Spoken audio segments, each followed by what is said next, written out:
So, know this. Killing is my business, ladies, and business is good. Hello everyone, it's KhalifPVP bringing you another Guild Wars 2 video. This time I'm doing my Mesmer build because I got a lot of requests from it, the one I've been playing for the past month. People have been messaging me to post the video up. So here it is. Let me know what you guys think about it. So I'll go over the overview of what I think the build is capable of. For offense, we give it an A-. It has really good DPS from Shatter and Confusion, but it's not as strong as any of the burst builds like Backstab and 100 Blades.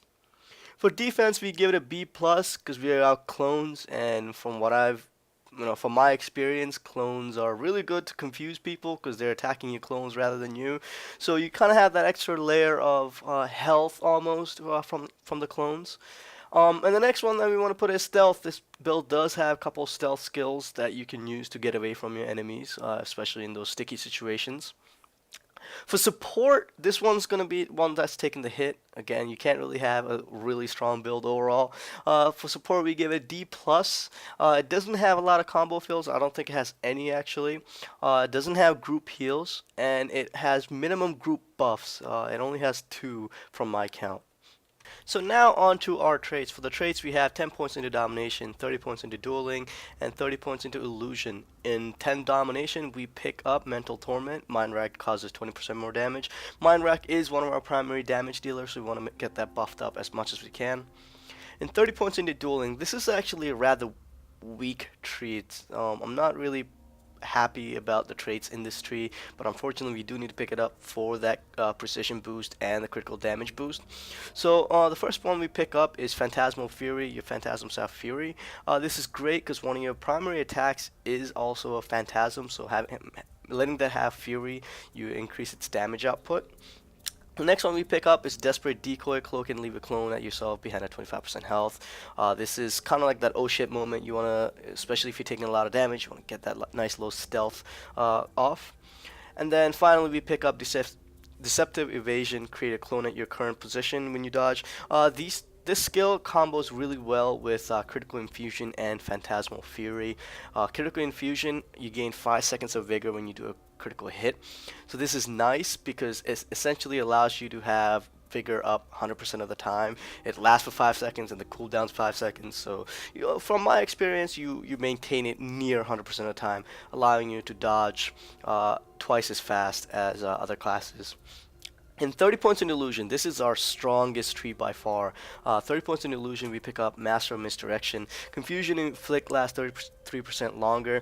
Remember, the secondary aspect of this build is a confusion build. So not only are you doing crit damage, you are also applying confusion. And having that confusion last a little bit longer, it's great because most of the time, your opponents want to heal right after a big burst, and they're like, oh shit, let me heal. And this is great because the confusion you apply kind of almost mitigates their heal, because as soon as they heal, they take damage. The next one we want to pick up, want to mention is Illusion and Retribution. All Shatter skills inflict confusion. This is great because that frees up our possibility, instead of using Cry of Frustration, using Mind Rack to put confusion on our targets. The next one we pick up is Phantasmal Haze. Phantasms recharge 20% faster. Again, one of our big skills is a Phantasm, so you want to get that recharge fast as possible. And then finally, Illusionary Persona. Shattering illusions create the shatter effect on you as well. This is probably one of the strongest traits in this build, is because it essentially allows you to, one, cast your illusion skills without phantasms. So you can essentially use shatter skills on you, so you can use daze as like a melee attack almost, and as well as it makes it so that all your damaging ones, essentially you have 4 illusions instead of 3. So now on to our equipment sets. For our armor, we pick up Superior Rune of the Eagle, 6 out of 6. You could replace this with Ogre. My preference is Eagle, but if you are an Ogre fan, you could go with Ogre. They both have generally the same amount of stat distribution. Eagle gives you precision, whereas Ogre gives you power. For our weapons, we pick up Greatsword for your first weapon slot with a superior sigil, or superior sigil of force rather.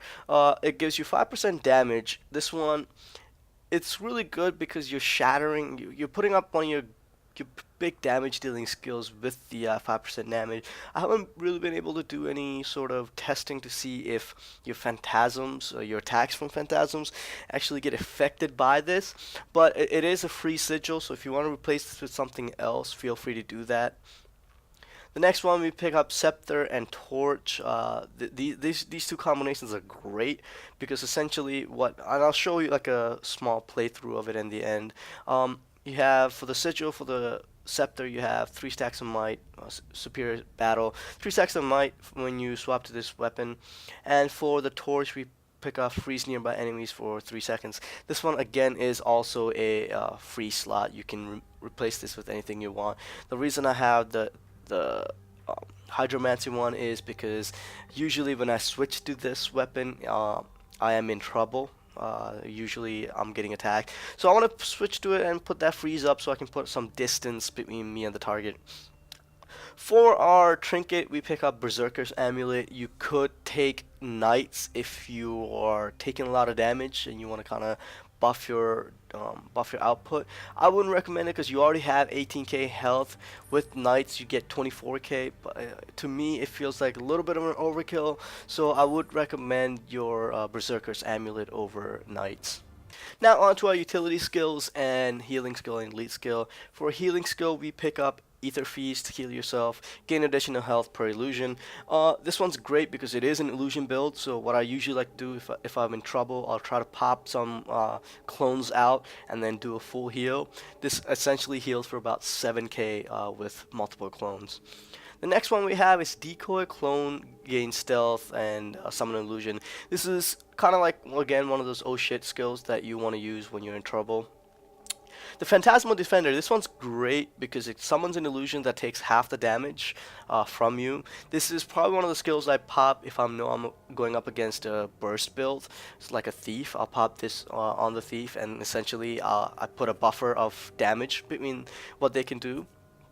And then finally, Mirror Images. This is not necessarily an oh shit skill. It's more of a skill that you use if somehow your target withstand your first shatter skill and you're unable to put up more clones. This essentially means that you can easily put up 2 clones with one skill, and then with the dodge roll you have your 3 clones. So I usually use this skill in a moment where I need to kill somebody and my regular clone generating skills are on cooldown. For the elite, we pick up Moromorph. I don't like the other elites, Mass Invisibility and Time Warp. Moromorph is an okay elite. It's not the greatest, but if you guys like any of the other elites, feel free to pick that up. There really isn't any special use for Bird.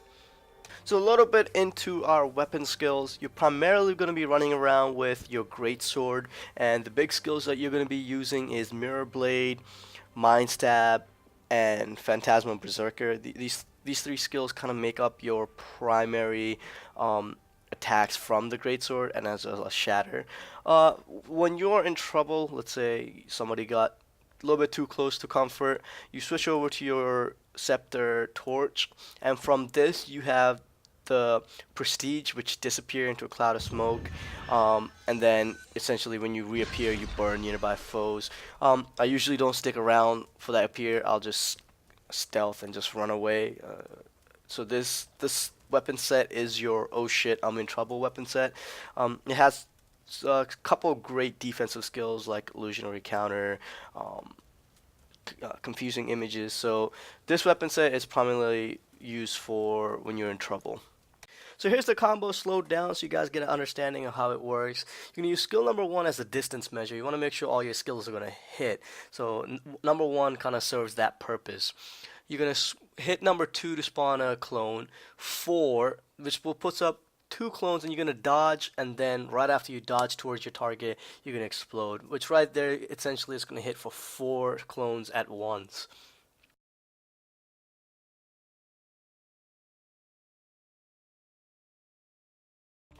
And here's the combo in full speed.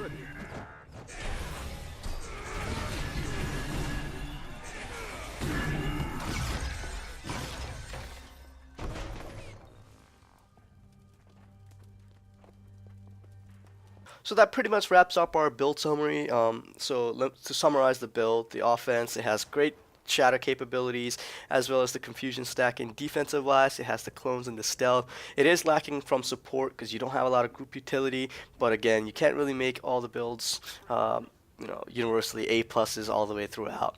Let me know what you guys think about the build. If you have any suggestions, comments, put it in the comment section. If you like the video, like it, subscribe to the channel to see more Guild Wars 2 videos. I do a lot of build videos, and from my experience from YouTube, I don't see a lot of build videos being posted. So if you guys do like build videos being posted, subscribe to the channel, and I do post a lot of them.